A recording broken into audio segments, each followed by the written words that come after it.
Hey everyone, Suzi here, and today we're playing a Watcher of Realms. For today's video, I'm gonna go through here with the Light versus Dark challenge hype. I was already live streaming today, so the answer of who's my first legendary and what did I do? Did I actually stick with Light? Well, that will have been answered in that live stream, but I kind of wanted to do something a bit fun. I wanted to make a top 5 hopes and dreams for that Light versus Dark challenge, the free-to-play one, and I want to see if any of it comes true.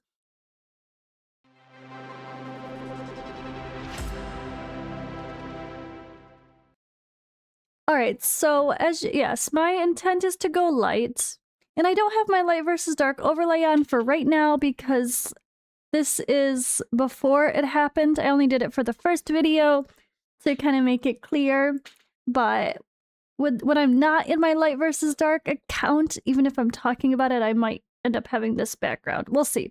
I don't know, but at least not until it starts, right? So because this video is before the challenge is even starting, I kind of wanted to have that separation of, okay, she's not on her new account yet. So what do I want for my first account? So assuming I go Light and do this free-to-play challenge, there is a limited pool of heroes up here, and that's the details. So I thought it would be fun to pick my top 5 most wanted heroes from the standard pool. What do I hope pops out of that very first summon of a guarantee hitting, what, maximum of 60? I think it is. For that secret hidden pity for new accounts, not so hidden. Which ones do I want most? So this is a really interesting one because there's so many good ones. So to be clear, the Watchguard faction here, we're going to talk legendaries, obviously. Most wanted legendaries. And then I'll go through and do my top 5 epics afterward. Let's do that. We'll do both. My top 5 epics, my top 5 legendaries. We have Northerners, though, which is getting stronger and stronger by the day. Nightmare does not count. Curse Cult does not count. Star Piercers does. That is a fun set of heroes, too, which is the reason the Piercers are why I really want to go with this faction. And then Isoteria is kind of a in-between faction, but there's definitely some people I would want on here. Obviously, Arbiters can only be pulled, except for, like, the neutral ones on other factions, like Constance and Valk. They can be pulled with their other standard pool, but these are only ancient summons, so I'm not going to talk ancient exclusives just yet. We'll save that conversation for our very first ancient event where I can do summons, and I'll talk about my biggest hopes when the time comes. So, first of all, let's assume that something crazy doesn't happen and I end up going dark instead. Or if that does, this video will just be even funnier. But let's say I'm starting my account, I do the tutorial, I get that first summon with the guaranteed Navras, and then I do one more pull, and it's Edril.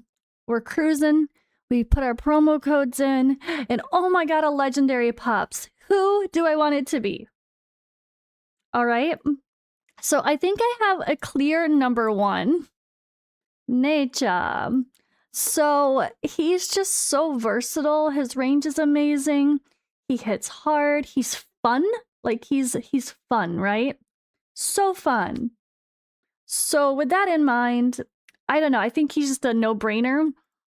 It is a really good hero that would be so beneficial for any account. And yeah, I really would love to get Necha. Absolutely.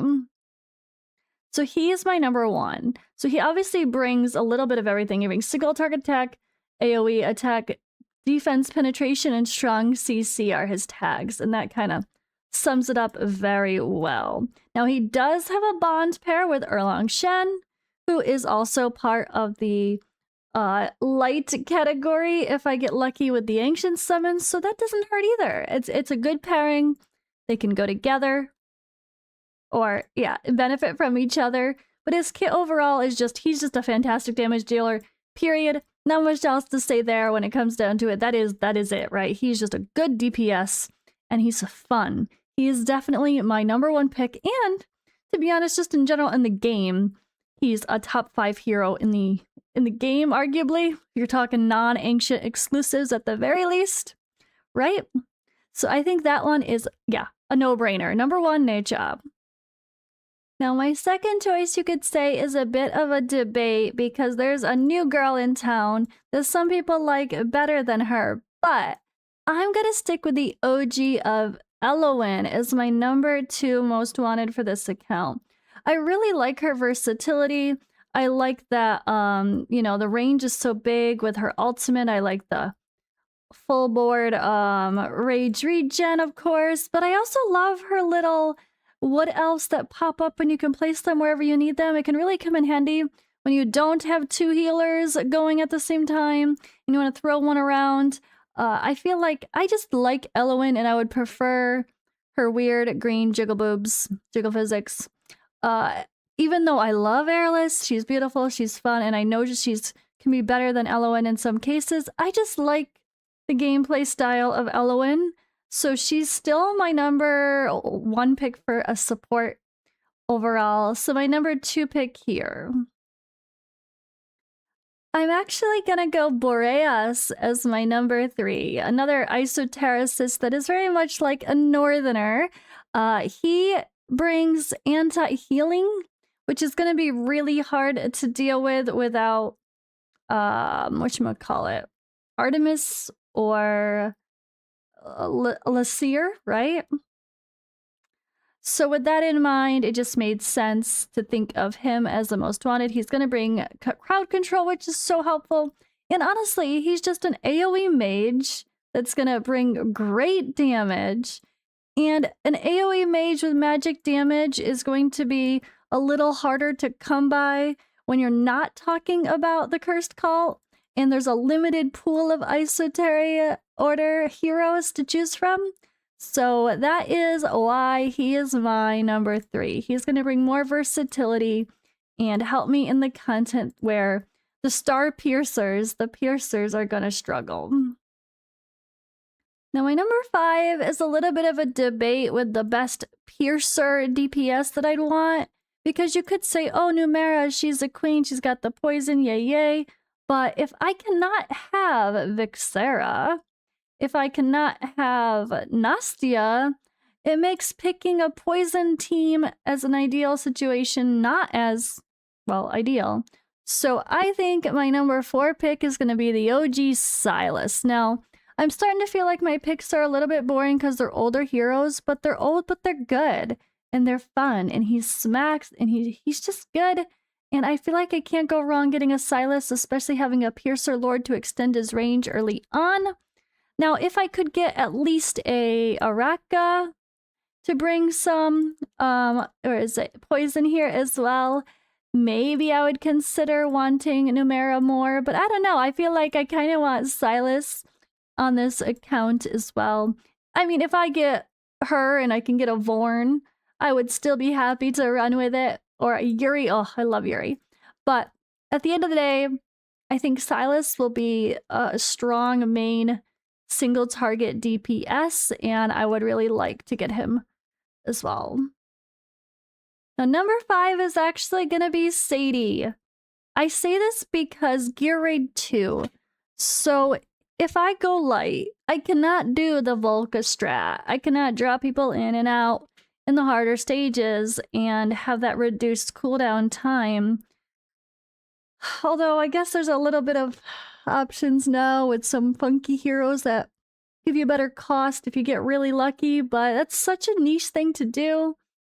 And I think the good old-fashioned Sadie strat with some good damage reduction and popping her ults at the right time is good enough for me. I actually use the Sadie strat through Gear Raid 2-18 myself on my main account, so I'd rather get a Sadie than try to stress about those other strategies with taking heroes in and out and all that fancy timing. I just want to survive.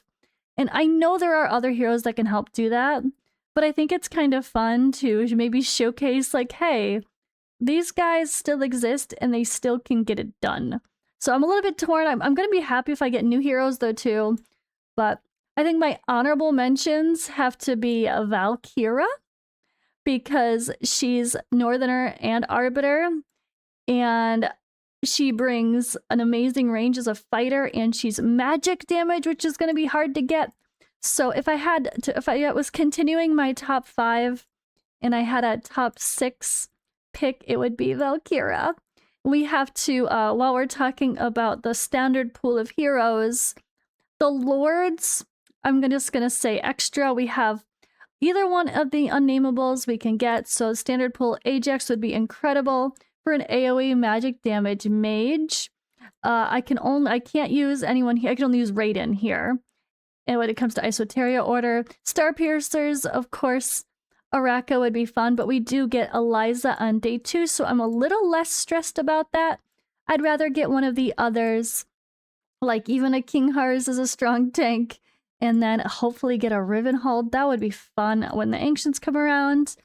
And of course, when it comes to Watchguard, Alaya wouldn't be so bad for support and stuff from the standard pool of heroes, but we want that Ingrid or Praetus, the big boys, on the other banner as well. All right, so yeah, that was my top 5 though. I guess I can't really not throw in Valkyra, so maybe that was more of a top 6. So what about the epics, right? So there's a lot of good epics to talk about, and I'm going to be re-rolling until I get Idril, so she's a no-brainer. I'm not even counting her in my top 5. That's gonna happen or bust. So I have to say, Iona is a top 5 wish. Maybe number 1, because again, mage with magic damage. There's not as many of those that are also part of the lighter factions, so she is a strong pick for AoE damage and pushing some content. Maybe she's not number 1, but we'll throw her in there. Okay, so the Lords is sold, yes. But I really would love a Vortex early. This is another one where he's just such a huge help when he's leveled up and you get the big range and he's HP based and stays alive. He's still a top hope for me to get early on as my main healer to get started. Number 3 would still be a Maul. So Maul here, his AoE damage again. He's got amazing range and he hits hard. He's perfect for Gear Raid 3 for that AoE damage on the left side. And Maul would still be someone I love to get. And when it comes to fighters, my pick number 4 here, we have to say Estrid. She is amazing everywhere. Her ultimate is great. Her basic attack hits as well. She can plop her behind a tank. She brings defense reduction, and she just smacks. Like, she genuinely is very good and can be used in even hard, high-level content. So I really love her. It's funny to look back at some of these because it makes me like, should I pick someone else? But not really. Like, they're just really, really good. Oh, wait, here. No, where the hell are we? I didn't go to Star Pierces. I'm sorry. I think I would rather stick with someone else here and maybe go Laurel. So I think Laurel is on my list, right? Yes, Laurel is more light, like Elowen here with her light, pretty forest vibes. And of course the Laurel strategies with guild boss type stuff, Drake's Chasm, are really huge. So she would certainly be in my top 5. Now, I feel kind of boring because I'm picking all the OG characters, like I said. But if I get new characters, I'm very happy. But in a perfect world, I would have a Necha right away. We'd have a good Lord to go with him. Or I get extremely, extremely lucky on the first Ancient banner. And we're good to go in a perfect world. And then in a perfect world, Dao Chan comes next. And I can get her because this is highly going to be lacking options for inspiration heroes. So Dao Chan is the most wanted on the wish list for limited heroes. But all right, guys, I hope that was a fun conversation, kind of talking through some of the picks to get you a strong start in the game, especially if you're going to do the light versus dark challenge. I'm going to go the hard mode and do only the Legos and epics listed below here. Wish me luck, and let's laugh in the comments below. What happened during my live stream? Did any of what I said happen? Did I get those heroes? Did I get Nature, Elowen, or AS, Silas, or Sadie? Or, well, honorable mention, Valkyra. Did I get any? I guess we'll see. This could be a giggle later on. Maybe I got lucky. I hope I did. Future self, or I don't even know. To my future self, may the odds be ever in your favor as you move forward. And I'll see you guys in the next video. I might try to be going live more often, but pay attention to my light versus dark playlist here on my homepage on YouTube if you want to keep watching and see how things go.